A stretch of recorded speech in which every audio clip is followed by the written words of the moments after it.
Senior Group Third Year Course Smart Classes part 3 ଅଷ୍ଟମରୁ college spoken English ଅଭ୍ୟାସ ପୁସ୍ତିକାର 22 ରୁ 24 ଓ 25 ରୁ 41 ପୃଷ୍ଠା ପର୍ଯ୍ୟନ୍ତ ପାଠ୍ୟର ଶିକ୍ଷାଦାନ ଅଭ୍ୟାସ ପୁସ୍ତିକାର 10 ଦିନିଆ ପାଠ୍ୟ ସାରାଂଶ। ଏକ ବିଶେଷ ସୂଚନା। ହେ ବିଦ୍ୟାର୍ଥୀ, ତୁମେ ଜଣେ ରେଜିଷ୍ଟାର୍ଡ ସ୍ପୋକେନ୍ ଇଂଲିଶ କୋର୍ସର ମେମ୍ବର ହୋଇଥିବାରୁ ପ୍ରଥମେ ଭିଡ଼ିଓ ତଳେ ନାଲି ଅକ୍ଷରରେ ଲେଖାଥିବା ସବସ୍କ୍ରାଇବ୍ ବଟନଟିକୁ ଟିପି ଦିଅ। ତାପରେ ସବସ୍କ୍ରାଇବ୍ ପାଖରେ ଥିବା ବେଲ୍ ଆଇକନ୍ଟିକୁ ଦବାଇ ନିଅ। ଶେଷରେ ଅଲ୍ ଲେଖା ହୋଇଥିବା ଘଣ୍ଟିଟିକୁ ଚିପି ଦିଅ। ଏହା ତୁମକୁ ପରବର୍ତ୍ତୀ ଭିଡ଼ିଓ ରିଲିଜ୍ ହେବା ମାତ୍ରେ ନୋଟିଫିକେସନରେ ଜଣାଇବ। ଧନ୍ୟବାଦ। ଆସନ୍ତୁ ଏବେ ଅଷ୍ଟମରୁ କଲେଜ ଗ୍ରୁପର ଚଟାପଟ ଇଂରାଜୀ ଅଭ୍ୟାସ ପୁସ୍ତିକା ଶିକ୍ଷାଦାନରେ ସାମିଲ ହେବା। Rules of translation. English translation କିପରି କରିବା? ଇଂରାଜୀରେ ବାକ୍ୟଟେ କହିବାକୁ ବା ଲେଖିବାକୁ ହେଲେ ପ୍ରଥମେ କର୍ତ୍ତା, ସବଜେକ୍ଟ ଓ କ୍ରିୟା ଭର୍ବକୁ ଚିହ୍ନିବା ଦରକାର। ତେବେ କର୍ତ୍ତା କ୍ରିୟା କିପରି ଚିହ୍ନିବା? ସାଧାରଣ ଭାବେ ଭାଙ୍ଗିଲେ କର୍ତ୍ତା ସମାନ କ ଯୁକ୍ତ ତ, କ୍ରିୟା ସମାନ କ ଯୁକ୍ତ ୟ, ଅର୍ଥାତ୍ ଓଡ଼ିଆ ବର୍ଣ୍ଣଲିଖନରେ ତ ଆଗ ଓ ୟ ପଛ। ଏଣୁ ଆମେ କହିପାରିବା କର୍ତ୍ତା ବା ସବଜେକ୍ଟ ସାଧାରଣତଃ ବାକ୍ୟ ଆରମ୍ଭରେ ଥାଏ ଏବଂ କ୍ରିୟା ଭର୍ବ ବାକ୍ୟ ଶେଷରେ ଥାଏ। ଉଦାହରଣ, ମୁଁ ଭାତ ଖାଉଛି, ରାମ ଜଣେ ଖେଳାଳି ଅଟେ। ଏଠାରେ ପ୍ରଥମ ବାକ୍ୟରେ ମୁଁ କର୍ତ୍ତା ଓ ଖାଉଛି କ୍ରିୟା। ଦ୍ୱିତୀୟ ବାକ୍ୟରେ ରାମ ହେଉଛି କର୍ତ୍ତା ଓ ଅଟେ ହେଉଛି କ୍ରିୟା। କର୍ତ୍ତା ବା ସବଜେକ୍ଟ ସାଧାରଣତଃ ତିନି ପ୍ରକାର। ଫାର୍ଷ୍ଟ ପର୍ସନ ସବଜେକ୍ଟ ପ୍ରଥମ ପୁରୁଷ କର୍ତ୍ତା, ସେକେଣ୍ଡ ପର୍ସନ ସବଜେକ୍ଟ ଦ୍ୱିତୀୟ ପୁରୁଷ କର୍ତ୍ତା, ଥାର୍ଡ଼ ପର୍ସନ ସବଜେକ୍ଟ ତୃତୀୟ ପୁରୁଷ କର୍ତ୍ତା। ପୁନଶ୍ଚ ପ୍ରତ୍ୟେକ ସବଜେକ୍ଟ କର୍ତ୍ତାର ଏକବଚନ ସିଙ୍ଗୁଲାର ଓ ବହୁବଚନ ପ୍ଲୁରାଲ ରୂପ ଅଛି। ଗୋଟିଏ ବା ଜଣକୁ ବୁଝାଇଲେ ସିଙ୍ଗୁଲାର ସବଜେକ୍ଟ କୁହାଯାଏ, ଯେପରି ପିଲାଟି, ମୁଁ, ତୁମେ, ସେ ଇତ୍ୟାଦି। ଏଗୁଡ଼ା ସମସ୍ତେ ହେଉଛନ୍ତି ସିଙ୍ଗୁଲାର ସବଜେକ୍ଟ। ଦୁଇ ବା ଅଧିକକୁ ବୁଝାଇଲେ ପ୍ଲୁରାଲ ସବଜେକ୍ଟ କୁହାଯାଏ, ଯେପରି ପିଲାମାନେ, ଆମ୍ଭେମାନେ, ତୁମ୍ଭେମାନେ, ସେମାନେ ଇତ୍ୟାଦି। ବର୍ତ୍ତମାନ first person, second person, third person କର୍ତ୍ତାକୁ ଚିହ୍ନିବା ଆସ।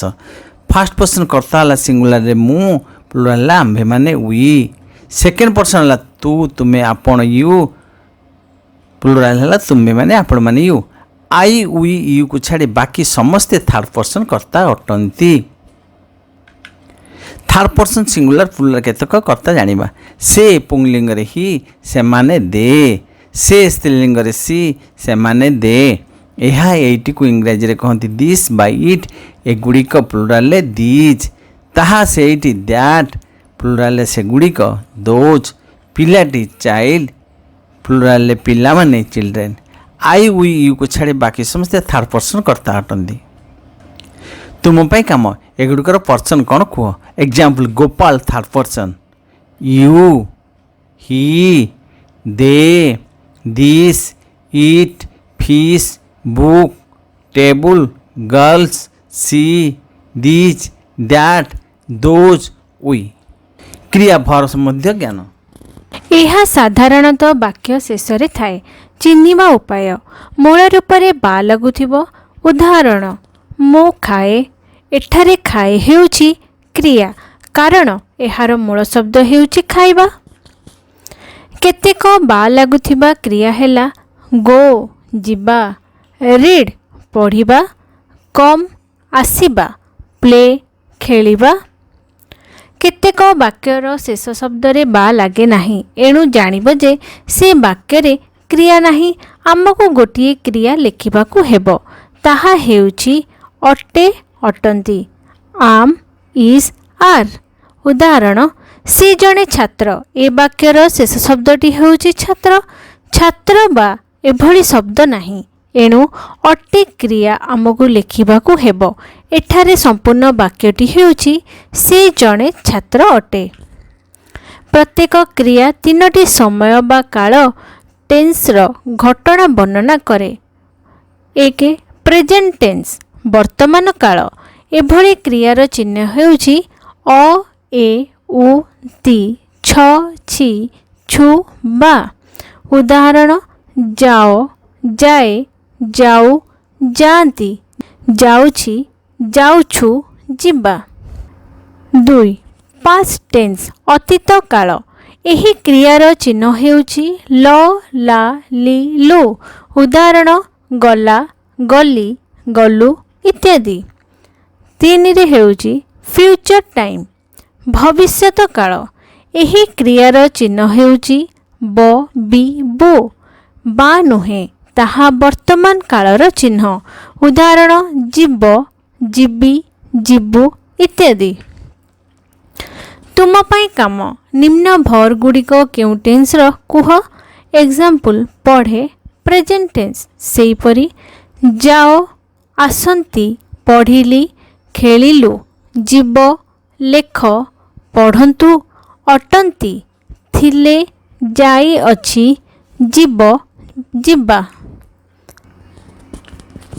ହାଉ ଟୁ ଟ୍ରାନ୍ସଲେଟ୍ କିପରି ଅନୁବାଦ କରିବା। ଇଂରାଜୀରେ ଟ୍ରାନ୍ସଲେସନ୍ କଲାବେଳେ ଏକ ସାଧାରଣ ବାକ୍ୟରେ ପ୍ରଥମେ କର୍ତ୍ତା ସବଜେକ୍ଟକୁ ଲେଖିବ, ତା ପାଖକୁ କ୍ରିୟା ଭର୍ବ ଏବଂ କ୍ରିୟା ପରେ ଅନ୍ୟାନ୍ୟ ଶବ୍ଦ ଯୋଡ଼ିବ। ସୂତ୍ରରେ କହିଲେ କର୍ତ୍ତା ପ୍ଲସ୍ କ୍ରିୟା ପ୍ଲସ୍ ଅନ୍ୟାନ୍ୟ। ଉଦାହରଣ ମୁଁ ଜଣେ ବାଳକ ଅଟେ। ଏହି ବାକ୍ୟକୁ ଇଂରାଜୀରେ ଲେଖିବାକୁ ହେଲେ ଏହାକୁ ପ୍ରଥମେ ନିମ୍ନମତେ ସଜାଡ଼ିବ। ମୁଁ ଯୁକ୍ତ ଅଟେ ଯୁକ୍ତ ଜଣେ ବାଳକ। I am A boy. ସେହିପରି ମୁଁ ଭାତ ଖାଇ ବାକ୍ୟକୁ ଇଂରାଜୀରେ ଲେଖିବାକୁ ହେଲେ ଏହାକୁ ନିମ୍ନମତେ ସଜାଡ଼ିବ। ମୁଁ ଖାଏ ଭାତ। I eat rice. ବାକ୍ୟର ପ୍ରକାର ଟାଇପ୍ସ ଅଫ୍ ସେଣ୍ଟେନ୍ସେସ୍। ବାକ୍ୟ ସାଧାରଣତଃ 3 ପ୍ରକାରର: ଅସ୍ଥିସୂଚକ ବାକ୍ୟ, ନାସ୍ତିସୂଚକ ବାକ୍ୟ ଏବଂ ପ୍ରଶ୍ନସୂଚକ ବାକ୍ୟ।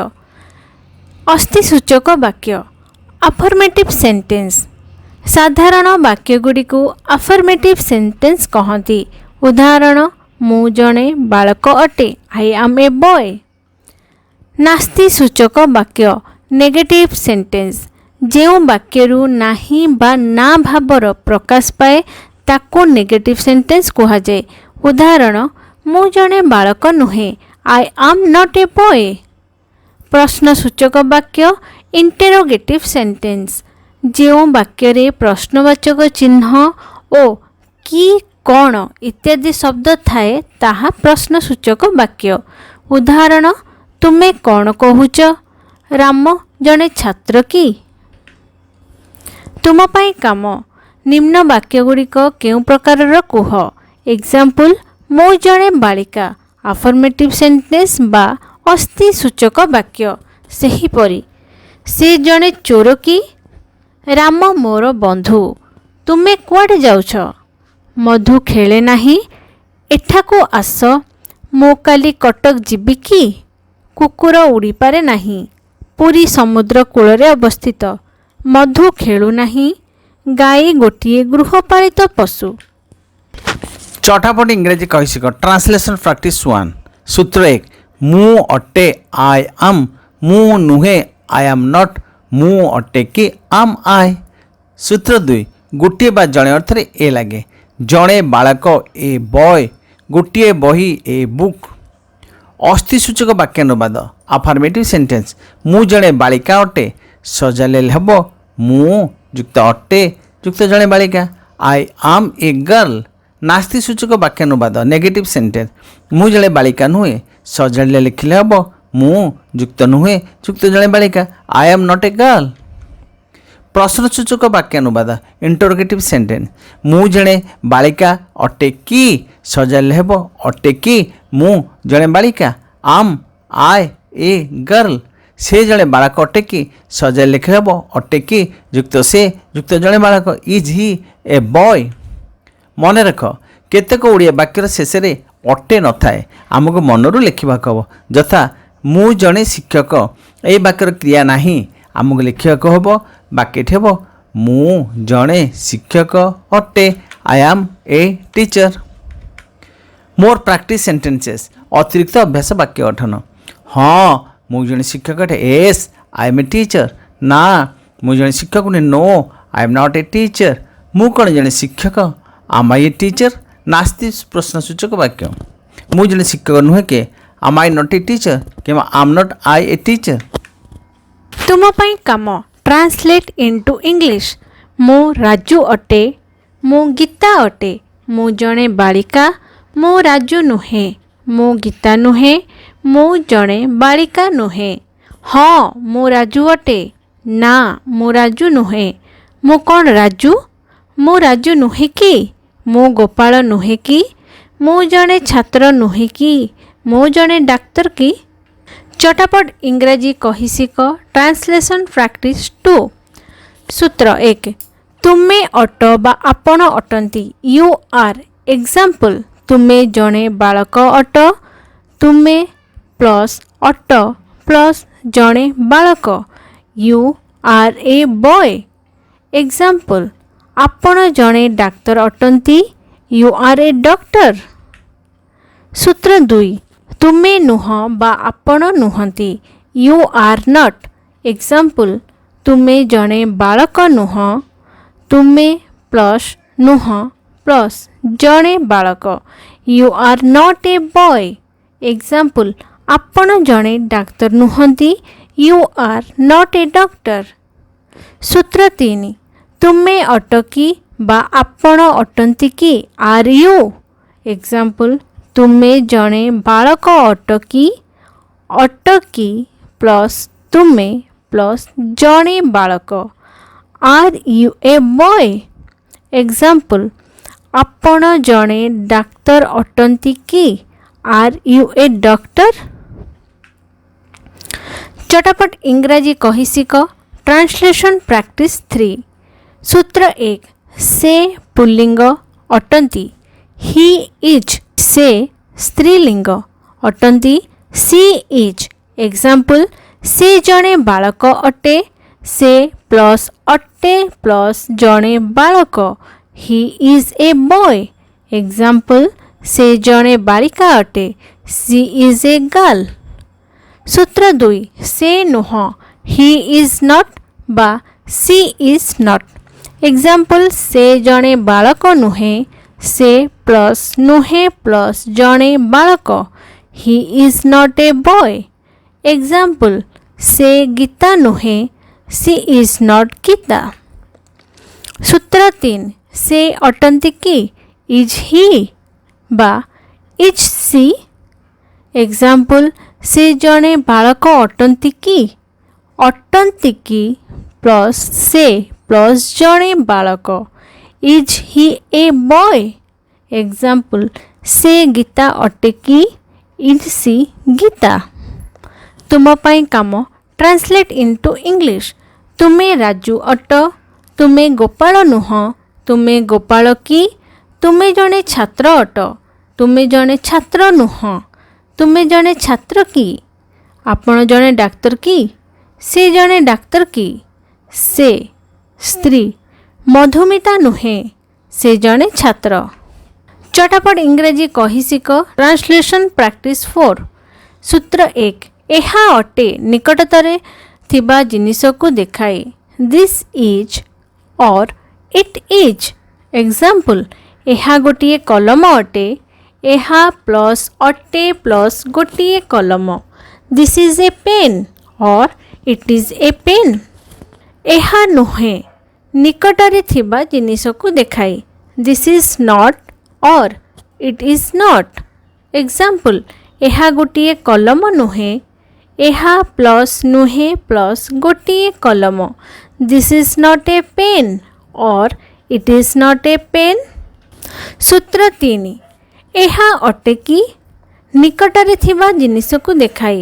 Is this or is it. Example, ଏହା ଗୋଟିଏ କଲମ ଅଟେ କି?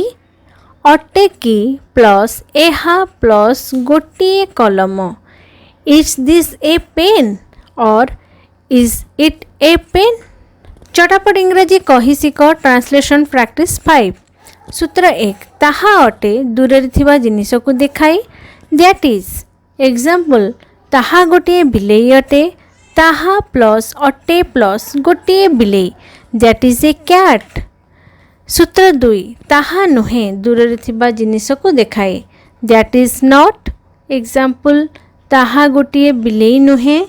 ତାହା ପ୍ଲସ୍ ନୁହେଁ ପ୍ଲସ୍ ଗୋଟିଏ ବିଲେଇ। That is not a cat. ସୂତ୍ର 3। ତାହା ଅଟେ କି?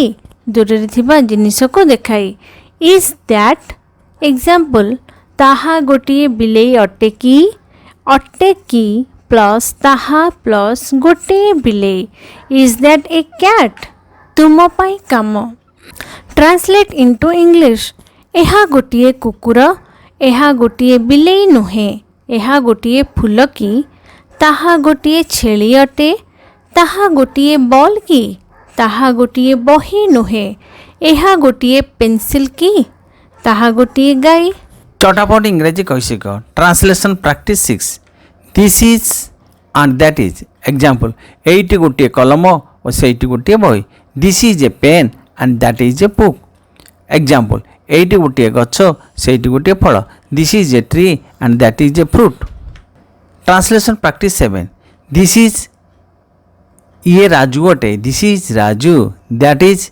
सी गोपाल अटे दैट इज गोपाल ये मधु से जन खेलाड़ी this is Madhu he is a player सी गीता से जन बालिका that is Gita she is a girl एटी गोटे फूल यह गोलाप this is a flower it is a rose चटापट इंग्रेजी कैसे यूज ऑफ एपोस्ट्रोफी एस व्यवहार साधारणतः केवल जीवंत प्राणी मान क्षेत्र में र अर्थ एपोस्ट्रोफी एस लगे रामर बही Ram's book Ram apostrophe S Ram's book बापांकर नाम फादर्स नेम रोब महाशयंकर कुकुर Mr Rob's dog practice sentences यह रामर बही दिस इज राम्स बुक ताहा सीतार कलम दैट इज सीतास पेन यह माधवर हाथ इट इज माधव सेन सेठी गोटे बिलेईर लांज that is a cat's tell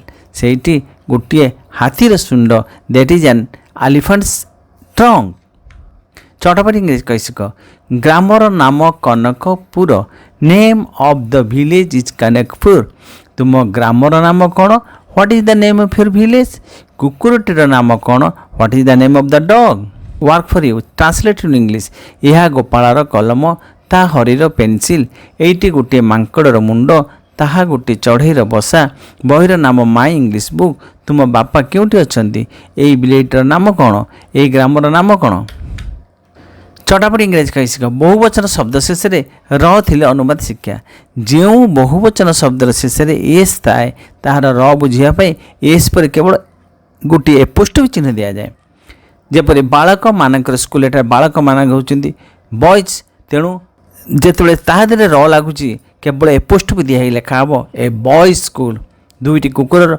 2 dogs 3टी बिराड़ीर 3 cats जो शब्दर बहुवचन रूप में एस लगी न थाए से बुझापी पूर्वभली एस लगे उदाहरण पिला मानकर बगीचा चिल्ड्रेन्स पार्क महिला मानकर क्लब वोमेन्स क्लब चटापट इंग्रेजी कैसिक ट्रांसलेशन प्रैक्टिस 8 सूत्र 1 आंभे माने अटु वी आर आंभे माने नोहु वी आर नॉट आंभे माने अटु की आर वी वाक्यानुवाद आंभे माने बालक अटु सजाड़िले हेबो आंभे माने युक्त अटु युक्त बालक माने we are boys translation practice 9 सूत्र 1 तुम्भे माने अट यू आर तुम्भे माने नुह यू आर नॉट तुम्भे माने अट की आर यू वाक्यानुवाद तुम्भे माने शिक्षक अट सजाड़िले हब तुम्भे माने युक्त अट युक्त शिक्षक माने you are teachers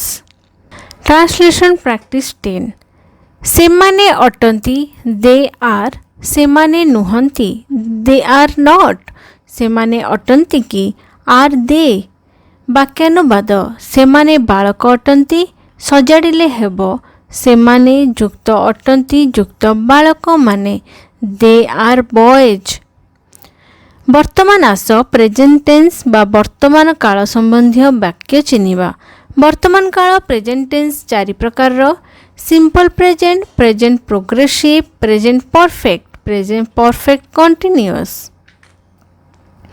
simple present किपरि चिन्हिबा जो क्रियार शेष बा अ ए उन्ति रु कौनसी चिन्ह थिबो ताहा सिंपल प्रेजेंट रो वाक्य निम्न वाक्य गुड़ी को देख चल जीवा तुम्हें जाओ से जाए आंभे माने जाऊ से माने जाती ଆମ୍ଭେମାନେ ଖାଉନା, ସେ ଖାଏ ନାହିଁ, ତୁମେ ଯାଅ କି? ସିମ୍ପଲ୍ ପ୍ରେଜେଣ୍ଟର ବାକ୍ୟାନୁବାଦ ଶିଖିବା ଆସ। ଚିହ୍ନ ଅ, ଏ, ଉନ୍, ତି ଯଥା ଯାଅ, ଯାଏ, ଯାଉ, ଯାଆନ୍ତି। ବାକ୍ୟାନୁବାଦ ସୂତ୍ର। ସୂତ୍ର 1 କର୍ତ୍ତା ଯୁକ୍ତ କ୍ରିୟାର ଫାଷ୍ଟ ଫର୍ମ ରୂପ ଯଥା ମୁଁ ଖାଏ, ଆଇ ଇଟ୍, ତୁମେ ଖାଅ, ୟୁ ଇଟ୍, ଆମ୍ଭେମାନେ ଖାଉ, ୱି ଇଟ୍। ସୂତ୍ର 2 କର୍ତ୍ତା ଥାର୍ଡ଼ ପର୍ସନ୍ ଏକବଚନ ବା ସିଙ୍ଗୁଲାର ହୋଇଥିଲେ କ୍ରିୟାର ଫାଷ୍ଟ ଫର୍ମ ରୂପରେ ଏସ୍, ଇଏସ୍ ବା ଆଇଇଏସ୍ ଲାଗେ। ଏସ୍, ଇଏସ୍ ବା ଆଇଏସ୍ ଯୋଗ କରିବାର ସୂତ୍ର। ଯେଉଁ କ୍ରିୟାର ଶେଷରେ S S, S H, C H ବା ଓ ଥାଏ ତାହାର ଶେଷରେ ଇଏସ୍ ଲାଗେ। ଉଦାହରଣ ବ୍ଲେସ୍, ବ୍ଲେସେସ୍, ୱାସ୍, ୱାସେସ୍, ୱାଚ୍, ୱାଚେସ୍, ଗୋ, ଗୋଜ୍। ସେ ଆଶୀର୍ବାଦ କରନ୍ତି, ହି ବ୍ଲେସେସ୍, ସେ ଲୁଗା ସଫା କରନ୍ତି, ହି ୱାସେସ୍ କ୍ଲଥ୍ସ। କୁକୁର ଜଗେ, ଦ ଡଗ୍ ୱାଚେସ୍, ସେ ଯାଆନ୍ତି, ହି ଗୋଜ୍। ଯେଉଁ କ୍ରିୟାର ଶେଷରେ ୱାଇ ଥାଏ ଏବଂ ୱାଇ ପୂର୍ବରୁ ବ୍ୟଞ୍ଜନ ବର୍ଣ୍ଣ ଥାଏ ଏ, ଇ, ଆଇ ଓ ୟୁ ଛଡ଼ା ଅନ୍ୟ ବର୍ଣ୍ଣ ତାହାର ୱାଇ ଉଠି ଆଇ ଇ ଏସ୍ ଲାଗେ। ଉଦାହରଣ ସି ଆର୍ ୱାଇ କ୍ରାଏ, ଏଠାରେ ୱାଇ ଉଠିକି ଆଇ ଇ ଏସ୍ ଲାଗିଲେ ଶବ୍ଦଟି ହେବ cries, C R I E S. ସେହିପରି ସପ୍ଲାଏ, ସପ୍ଲାଇଜ୍, ପିଲାଟି କାନ୍ଦେ, ଦ ବେବି କ୍ରାଇଜ୍, ସେ କ୍ଷୀର ଯୋଗାଏ, he supplies milk. Affirmative sentences.